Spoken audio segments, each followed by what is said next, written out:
Hola amigos, ¿cómo están? In this video, I will teach you a specific vocabulary for transportation in Argentina. The reason I'm making this video is that in Argentina, we don't normally use common words or common vocabulary that you can use everywhere that you go in Latin America or somewhere else. So let's start right now and start learning more about this. So in first place, you must know the name of the vehicles in Argentina. Let's start with car. Car, you can call a car auto o coche in Argentina. We normally use these two words. We don't say carro, we say auto o coche. If you have a car here in Argentina, so how do you say, I have a blue car? Can you tell me? Tengo un auto azul.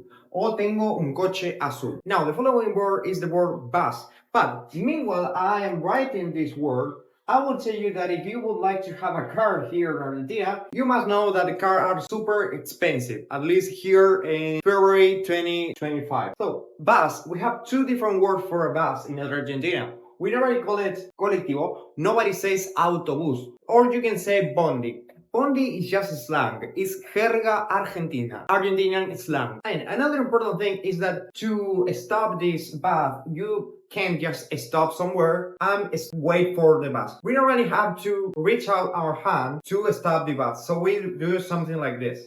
Okay, so we must stop like this. It is a very funny signal, let's say.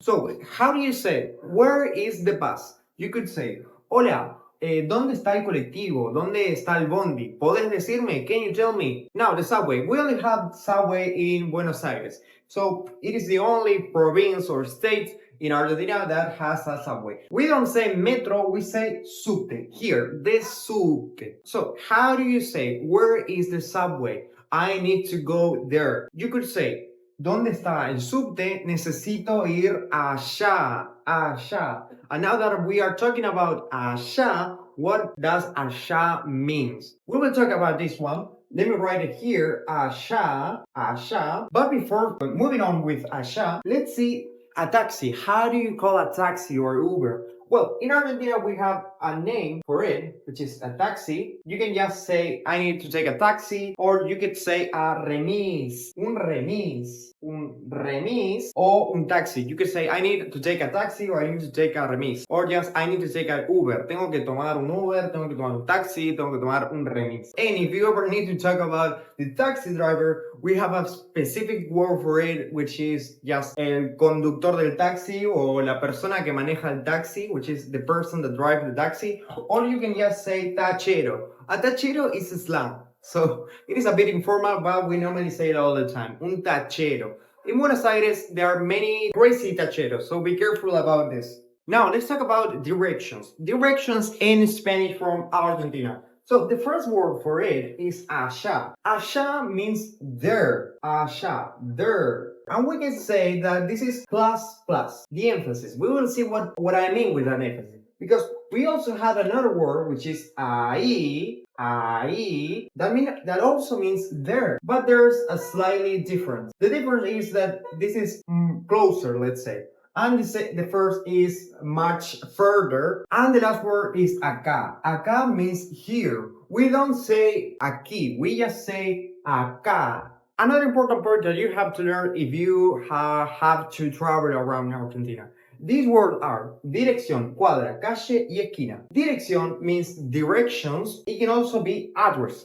Okay, address. For example, the address of my house is Palermo 457. It's as an example. So how can you say, what's the address of this place? So you could say, ¿cuál es la dirección de este lugar? ¿Cuál es la dirección de este lugar? ¿Cómo puedo llegar a esta dirección? How can I get to this address? And then another super important word that you have to learn, it is the word cuadra. Cuadra means block, a block. This is super important because how can you say how many blocks do we have left until we reach this place? So you can say, ¿cuántas calles tenemos o cuántas calles nos hace falta hasta llegar a este lugar? And then I can say, oh guys, you have 10 blocks left. Chicos, les hace falta 10 cuadras o tienen 10 cuadras más. Y la palabra calle, and the word calle, means street, the street, the street, la calle. Por ejemplo, una calle famosa en Argentina, famous street in Argentina, la calle Corrientes. Muy famosa calle en Argentina y muy bonita también. Very beautiful too. And the last word is corner or esquina, which means corner, esquina. So, for example, how do you say, on the corner there is a McDonald's, or on the corner there is asado barbecue? You can say, en la esquina hay un puesto de asado, o hay una tienda de asado, o hay un restaurante de asado. And that's 4 or 5 words that you have to learn to know about transportation or to know how to travel in Argentina are the following. So here we have the last word of this video. Plata o guita. This means money, money, money. Yes, plata o guita. ¿Tenés plata? Do you have money? ¿Tenés plata? Sí, tengo plata. Tengo 100 pesos. Yes, I have 100 pesos. We normally say plata, that means that is the normal word, a common word that means money. But guita is slang, so it will be much informal, but still we use it a lot. So it basically means money.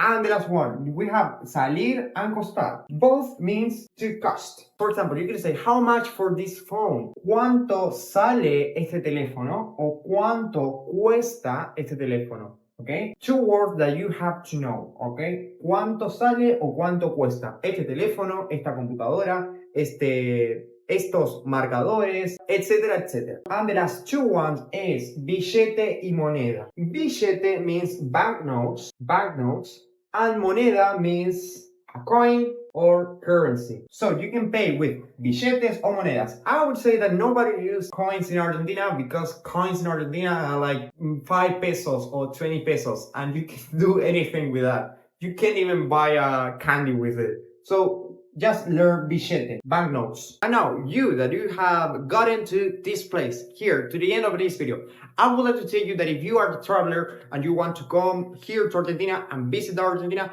it is super, super important that you have to learn Spanish. Why? Because in Argentina, no more than just 1% or 2% speak English. And outside of the capital, it is even less. Okay? So it is super important that if you wouldn't like to be a solitary man in Argentina, a solitary woman in Argentina, you have to learn Spanish. Otherwise, as I always tell here in my videos, I talk about my stories of someone's videos that they have many problems because they didn't even know that Spanish was that necessary to travel here in Argentina. I would like to tell you that in just 4 months, you can start working on your Spanish and develop the super important level of the traveler level, a level that allows you to travel everywhere that you want to. So how to do this? In my channel, you will find many videos in which I talk about this. But if you would like to take the fastest way possible and the most effective way possible at the same time, in my program, Spanish Mindset, I help travelers to Argentina to learn Spanish. It just takes 4 months. You just need 3 to 5 free hours per week to work on your Spanish and reach this traveler level. How we will do it? So there are 3 things that you have to know. In first place, we are going to learn just very specific vocabulary for travelers. That means that you don't need to learn vocabulary to talk about politics or something like that. You can learn that, but much later. You are just going to learn the vocabulary for traveling, and you don't really need much time to do that and to achieve this traveler level. Then you are going to learn vocabulary very specific from Argentina, and the last one is that in my program you are going to talk every day and you are going to speak every day Spanish, because that's what you need. That's what a traveler needs. A traveler doesn't need to learn a lot of grammar and all the rules. No, you just need to speak. And this is the best way and method that you can ever find if you want to come here to Argentina and be a traveler. So if you would like to know more, in the description you have the link on my webpage, and you will also find my social media in which you can talk with me and ask me all your questions. So I hope that you have liked this video. Please subscribe and like and tell me what you think of this, and I hope that it has been very useful for you. Espero que nos veamos en otro video. Nos vemos en otro video. See you next video. Thanks for watching this video. If you are a beginner and you want to learn Spanish, my book, Mini Stories to Learn Spanish Beginner's Guide, is available on Amazon. If you are looking to learn Spanish to visit Argentina, with my program you can do it. All the details are in the description. Thanks for watching.